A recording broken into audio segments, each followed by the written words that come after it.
Well, earlier I spoke to John Whittaker, economist at the University of Lancaster, to expand on the potential fears held by global institutions following the collapse of Credit Suisse. Take a listen.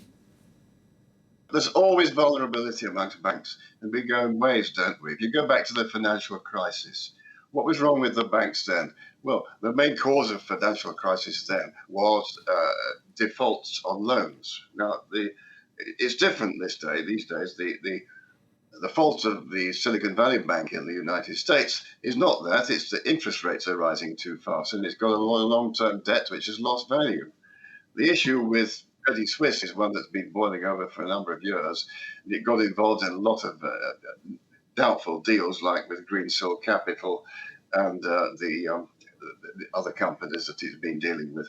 So it's made some very bad business decisions.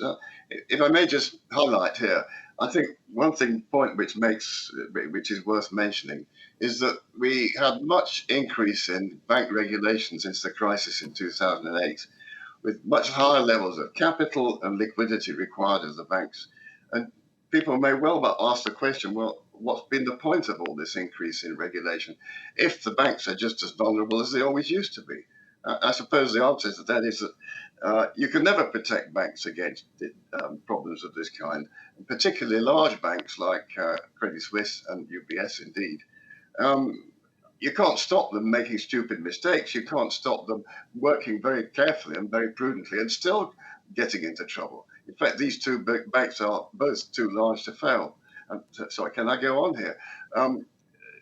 In the end, by too large to fail, we mean that governments and central banks will be obliged to bail them out if they can't sort themselves out. So there's a terrifically strong incentive for all governments, including particularly the Swiss government, to make sure this deal goes over the line.